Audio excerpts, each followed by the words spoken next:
I think in the past, I've been so conscious of telling myself and telling my team when we've been kind of like qualifying lists who to reach out to, and they're like, no, we can't reach out to them, like they're not relevant. And the amount of time that actually goes into being like, no, we can't talk to them. But it's like the tiny little details, like, oh, well, they might not do this specifically, but you know, they could be interested. And you go back and forth, and before you know it, you've wasted half a day when really you could have sent those emails out to that list. And the worst case scenario, you get a handful of people who reply and go, this isn't relevant, not fit, whatever it might be. And that's it. Like, I always used to worry so much about like people coming back and like being angry or like damaging like reputation. But if you've got that messaging right, like if you're actually adding value with your message and it doesn't just look like spam that's constantly in people's inboxes, no one's going to be annoyed that you maybe didn't hit exactly the right person because their job title actually sounds like someone on your list, but actually in that company it's something slightly different. So I think, as long as you've done as much as you can with choosing the right job titles, the right company, looking for the right keywords and filtering based on that, then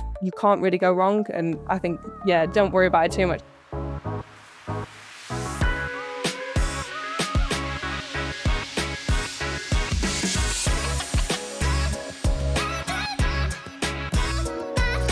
Hey, welcome to Sales DNA Podcast, another episode. Today you're stuck with just me, Nick. Harrison's off doing other stuff today, but we've got a great guest. We've got Jessica. She told me not to call her Jessica and I never do. Jess Evans. So for anyone listening, always call her Jess. She is a customer success and operations manager at Succession. So she's a new employee of ours, been with us a couple of weeks. And this is a really great episode because she talks about all of the things that she thought she knew and she's learned when coming on board or new tactics and tips.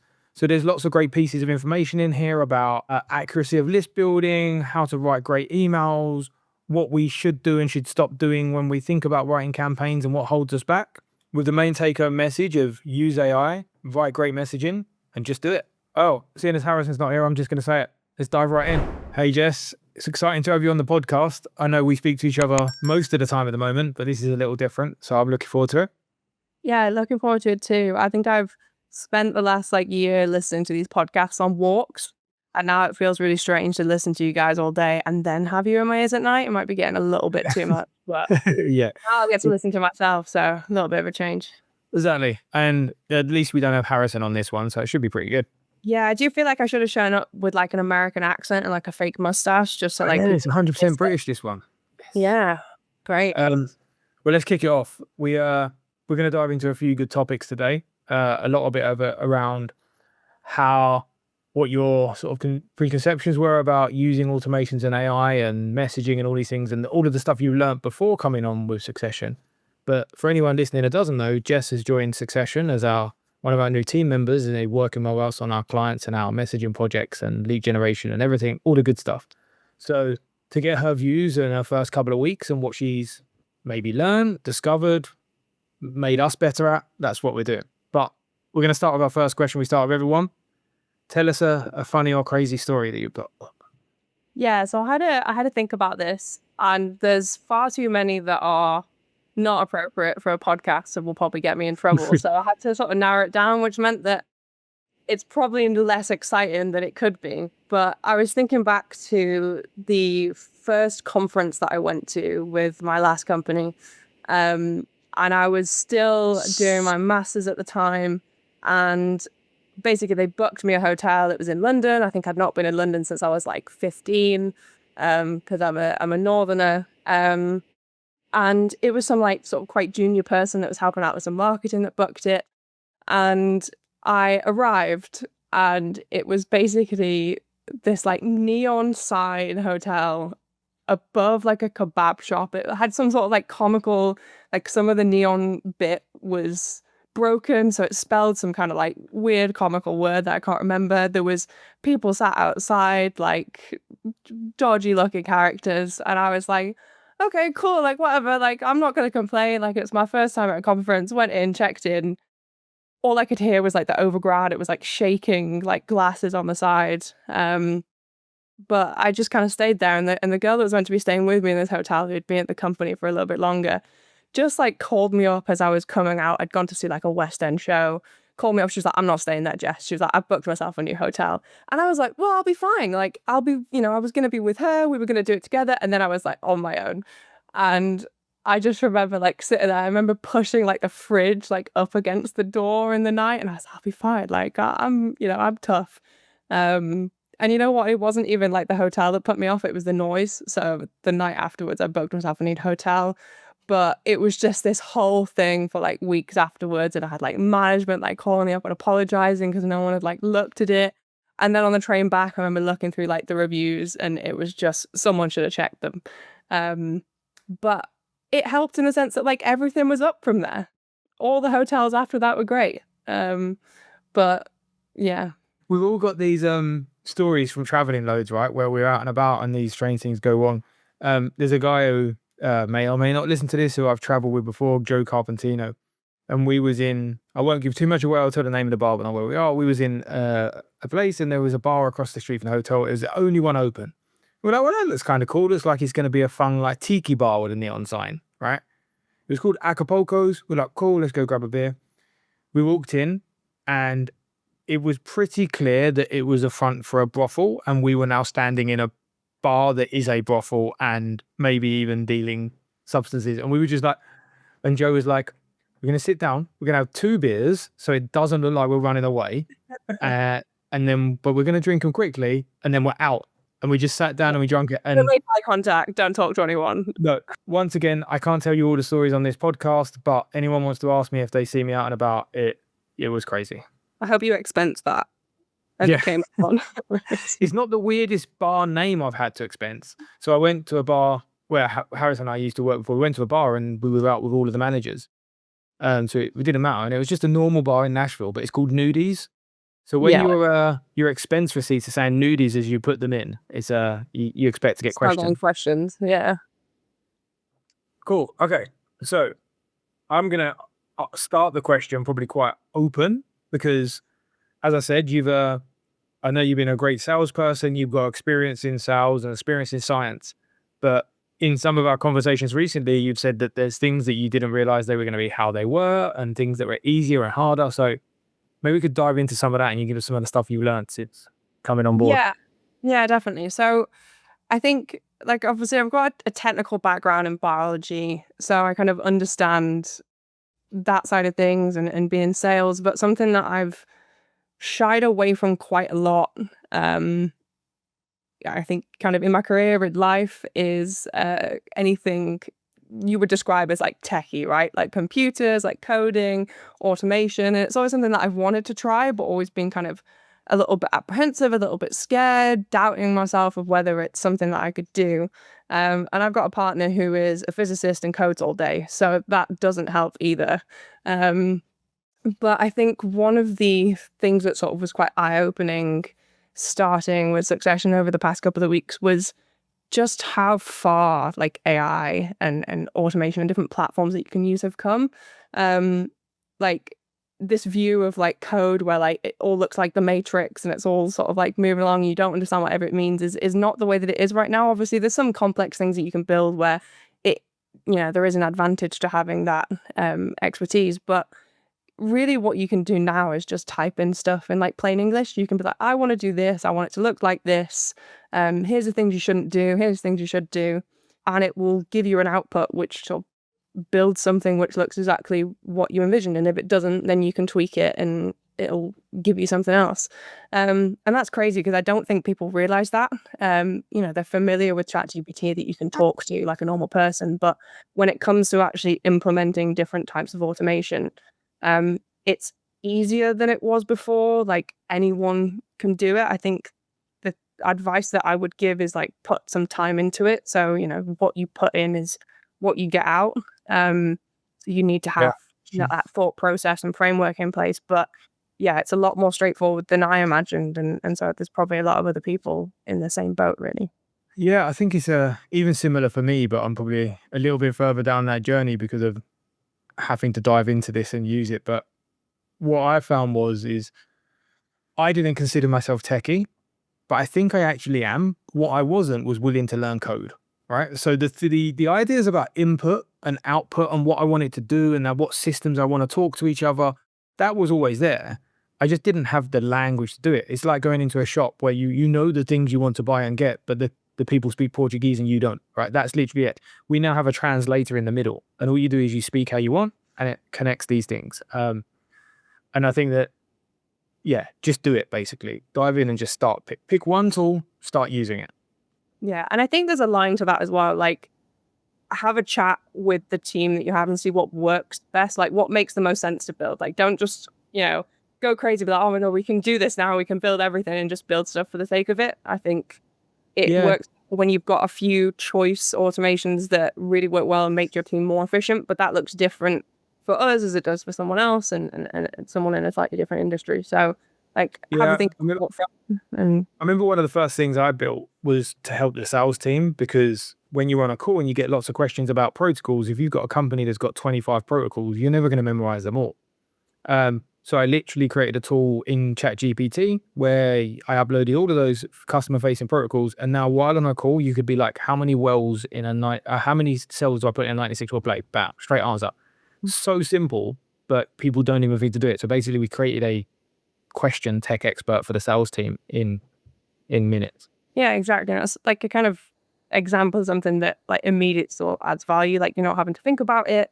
It's just an immediate answer that's there, and it's fairly straightforward to build, and you don't have to spend like hours and hours on it. So it's just weighing up that how long is this going to take me to build, and how much time does it actually save in the long run. But I think even still, like people get caught up about it because they've seen what AI can do like 6 months ago or 12 months ago, and they had one bad experience where it gave them a bad output, or the reasoning was off, or it referenced a paper that doesn't actually exist. But it's like constantly evolving, and I found that in the past couple of weeks, like looking at it, like wow, like this looks so different to when I used it for this thing 6 months ago. So I think get over any sort of like past bad experiences, because when AI first started being used, like there was issues and there still is issues, but I think if you're using it intuitively and kind of have your own background in there as well, it works really well. I think that's a key point, is about your background. I think a lot of people think, well, how can I use AI? I'm going to use it to do the things I don't know how to do. And I think that's wrong, because if you don't know how to do them, you can't spot the mistakes. And AI does make mistakes. People always overly worry about the mistakes because people make mistakes too. It's just that you feel more confident when you're one writing something. But yeah, if you start with something that you understand, but you want to create a shortcut, that's a better place to be. Like, I should not be doing random tasks for like HR or something in there necessarily, because I have no understanding of that, and normally I'm a problem for HR people. So we definitely shouldn't be doing that. But if I'm doing it in terms of like, oh, what's the latest stem cell differentiation to neuronal protocol, my background, I can work with that. Yeah. Cool. I think that's exactly right. I think it kind of takes us on to chatting a little bit about messaging, because I think if you're using AI to support your messaging and you don't really know what you're talking about, you don't have that background, you don't know if it's giving you something that is like incorrect, like if it's referencing the wrong sort of like pipeline stage or the wrong sort of modality. But if you already have that base knowledge, it's a tool which helps you, not something which is to be kind of scared of, really. Let's take a quick break from the podcast to talk about what we have going on over here at Succession. We work with 40 plus life science sales companies to help them find more opportunities and close more deals. We provide a range of services to support your sales growth. So whether it's increasing top of funnel opportunities with done for you lead generation, in-person or virtual sales training reinforced by personalized training plans, recruiting top sales talent, or just building custom AI workflows to help make your team more efficient and focus on selling. So if you're ready to transform your sales strategy, visit succession.bio and schedule a call with Nick and I, and we'll see how we can support you. Maybe we change gears a bit into that. We talk a lot about AI on this podcast, but we also like the tactical stuff that you've learned that people can use in their daily lives right now when they're doing messaging. So a lot of the tasks you've come on board to do is working with our clients on our lead generation service. So it's building lists, building messaging, setting this up and getting these campaigns delivered and driving leads for people, right? So in terms of let's start with the messaging. In terms of the messaging piece, what is it that you would do differently now if you left Succession and went back and worked in one of your previous companies? Yeah, so I think with messaging, like I'm such a perfectionist sometimes when it comes to everything. Like I want every detail to be right. But I think it's similar to what you guys said in the podcast the other day of like not sacrificing like progress for perfection. But one of the things we used to say is like, don't sacrifice good for perfect. Yeah. And, you know, when you're writing your messaging, like as long as you've got that focus on like your potential client's problem, you're talking more about them, you're giving them something engaging, some new insight, something that adds value, and you know, your call to action is a little bit softer than just kind of asking for a call, and you've got that framework right. The actual, you know, minute details probably don't matter quite as much, because, you know, what worked for a subset of clients, you know, a few months ago might not land now. It might be that your opinion on a way that a message is very different to the person that it's going to, and that changes, you know, across different sort of segments and across timelines. And, you know, there could be something like some sort of shift in the industry, whether that be funding or regulatory, and that all of a sudden something that didn't work now works, or vice versa. And I think the only way to know what is working is to test it, not agonize too much, get something out the door if you're, you know, quite happy with it and the structure of it, and then test a few different variations. Like, I think I haven't done that so much in the past, where I've thought more about getting the perfect message and be like, right, this is the one, we're going to send this out. Whereas over the past couple of weeks, like, I've seen how many different styles of messaging we can use, whether that's like, you know, different frameworks or focused on, you know, changing up the first line or the last line. I think doing that, testing that in a few different variations to different people, and then reviewing it after like a week and being like, okay, this is working better, people are resonating more with this, and then sort of iterating from there is such a better approach than wasting that week anyway, trying to get the perfect message, not knowing anyway whether it's going to land. You don't know what is and what isn't until you try it. I think that's some really good points, and I think it's a good takeaway for many people. And I believe we've mentioned it on the podcast before, but it's a perfect time to say this again. And one of our challenges working with clients, by the way, our clients are great. Anyone listening, it's just something we have to get across to people often, is that this message may not be what you like, but we're not writing only to you. We're writing to many different people with different backgrounds, different experiences, different lives, objectives, right? So if you are even writing the perfect message, you are writing the perfect message for you, and you're not the one who you want to answer it, right? So especially if you're a sales rep and you're writing a perfect message, what you think a sales rep would want, that's definitely not who we're going after, right? So by writing variations of length, style, whether it's a challenger approach, whether it's a problem or outcome solution approach, you know, whatever these may be, and you have these variants, you can then start to see statistically which ones are resonating better with this audience. And I'll be honest, we work with regulatory companies, we work with like building manufacturing for biologics, we work with reagent companies, and all of those audiences are slightly different and will want different things. As you can imagine, regulatory like a lot of information, whereas bench scientists tend to want to get to the point. Yeah, I think it's exactly that. It's like thinking like a scientist, you know, with salespeople, but a lot of us come from a scientific background. It's just shifting that mindset, both in terms of the messaging, but also in terms of looking at the data. Like all we talk about is, you know, people are interested in data, providing insights. Like, actually apply that to your own work and like listen to the data and what it's telling you, and kind of make amendments based on that.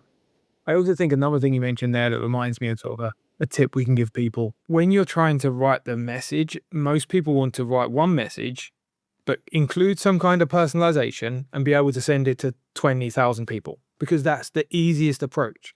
However, the best way to personalize any message is personalize your list. So just to give an example, I'm writing to people in neuroscience, right? I always use neuroscience as my background, but writing to people in neuroscience, and I want to write a message to all of those people without any personalization, just for the sake of an argument, that would be very generic. Whereas if I narrowed that down and found out which of my lists are in pain, which of my lists are in Alzheimer's, which of my lists are in frontotemporal dementia, we just started across that one, but FTD, right? Now I have a pain point for each of those and things that they challenge with. The generic message to that audience will actually be specific.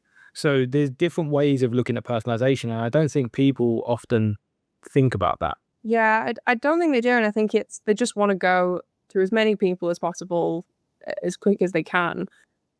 But I think that's still possible with the way that you can build lists now as well, right? Like you Yeah. can still go to that many people. You're still hitting, you know, a couple of thousand people, but now they're in separate groups, right? And you're tailoring your messaging to that. And I think there's a similar sort of thing that I've realized around sort of building that list, which again is don't sacrifice good for perfect. Don't worry about the details too much. Like make sure you've got your fundamentals right, because I think in the past I've been so conscious of telling myself and telling my team when we've been kind of like qualifying lists who to reach out to, and they're like, no, we can't reach out to them, like they're not relevant. And the amount of time that actually goes into being like, no, we can't talk to them. But it's like the tiny little details, like, oh, well, they might not do this specifically, but you know, they could be interested. And you go back and forth, and before you know it, you've wasted half a day when really you could have sent those emails out to that list. And the worst case scenario, you get a handful of people who reply and go, this isn't relevant, not fit, whatever it might be. And that's it. Like, I always used to worry so much about like people coming back and like being angry or like damaging like reputation. But if you've got that messaging right, like if you're actually adding value with your message and it doesn't just look like spam that's constantly in people's inboxes, no one's going to be annoyed that you maybe didn't hit exactly the right person because their job title actually sounds like someone on your list, but actually in that company it's something slightly different. So I think, yeah, as long as you've done as much as you can with choosing the right job titles, the right company, looking for the right keywords and filtering based on that, then you can't really go wrong. And I think, yeah, don't worry about it too much. That's what I told myself 6 months ago. If I could, like, don't worry about it too much. Like, it's not worth the time. You're better just getting stuff out there. I think you're right. There's definitely a point at which you need to be targeted, right? Because we don't want to be just sending it to people that are completely outside of it. However, if it's a slight nuance and they're just in an offshoot of something, the 2 weeks you spent worrying about that, trying to tailor that tightly, actually stops you starting and being 2 weeks further forward and understanding the data of who is the right ICP. And often, actually, we believe we understand our ideal customer profile and our message market fit. And what we tend to find out is that when we start down this process and we start expanding out our campaigns and we're writing to various different audiences, clients will learn that actually they've either got an additional ICP or their current ICP wasn't what they thought. And that's quite common because we don't do the numbers enough to get the data generally as salespeople. Yeah, exactly. It might be that you find that there's, you know, someone out there who you should be targeting, right? Because it's landed really well. And you know, you find that out during that process. But as long as you're not doing something, you know, ridiculous like, oh, there's HR or finance people in here when you're clearly talking about something really technical, then I think you're fine. But Exactly. I think another thing that people get concerned about, and by people I mean me, and we just talked about how not everyone is the same, but I think there's probably people that have experienced the same thing, which is thinking about like who goes on your like kind of do not contact list, like who is immediately disqualified because, you know, they're a customer, like you've talked to them before. But, you know, I think the key thing is, you know, you're doing like cold outreach, don't put current customers on there. Don't put people that are in like late stages of a discussion, because you're already talking to them. You don't need to, unless it's, you know, a huge company and you want to talk to someone in a different department.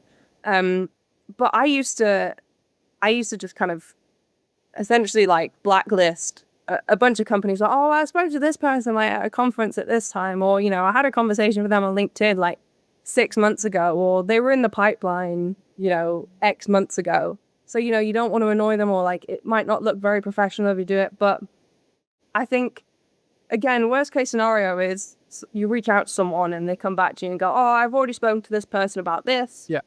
Or actually, you've hit them at the right time when it wasn't the right time before, and you've reminded them that you exist, and they go, oh, actually, I've got this project on right now which you can help with. So I think there's more to be gained from not being too rigid with what that list looks like.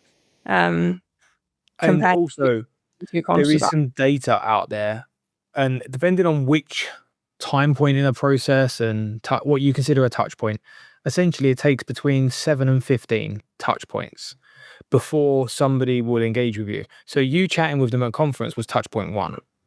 Them seeing a post of your LinkedIn was touch point 2. It could just be that email is the 8th touch point, and they're like, actually, I should listen to what Jess has got to say. So I think as a rep, I've always said to all of my teams, activity breeds results, right? Just purely doing work, obviously keep the work high quality, but just doing more will get you more results. It's one of those jobs that is just a fact. Every company I've worked in, when you look at like if they had a leaderboard, which a lot of American companies do, of top performing reps, it was on par with number of emails sent. It was on par with number of conferences attended. It was never that the top performing rep was bottom on metrics for output. Never.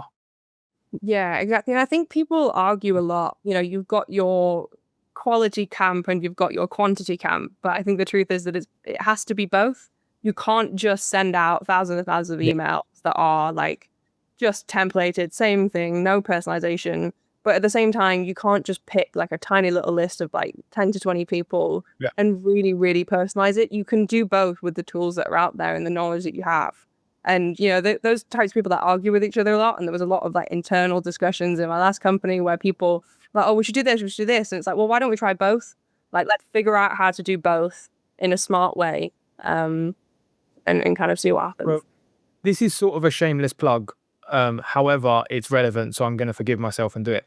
Harrison and I and Jess, we've recently decided that we're going to start talking to some clients that have got at least 5, 10, maybe more reps, and actually helping them with what their internal efficiencies are. Because when you say, just do it, we need to get the list build right, we need to get the message right, but we need to do volume. A lot of the time you find people who are, oh, I haven't got time, I'm out of time. And then you look at what they're actually doing, and that could have been automated by AI, or it wasn't revenue generating activities. And like reps are expensive. So they need to be doing revenue generating activities or they're not doing what they should be.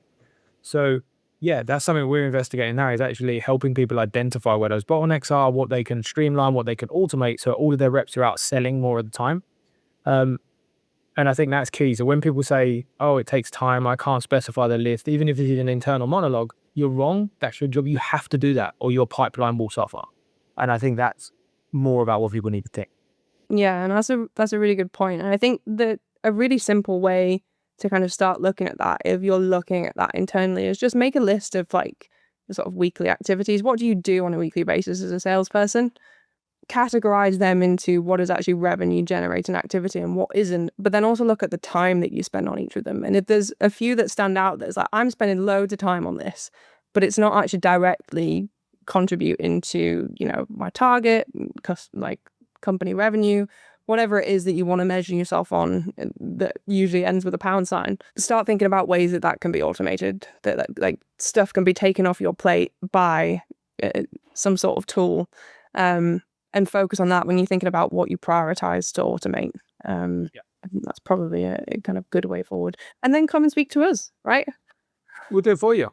We'll do it for you, you know, whatever you want. Shameless plug number 2. This is a good one. This is great. We're really excited to have you on board, Jess, and some of the things you're learning already are really interesting, and helping us as well for having a new outside perspective is great.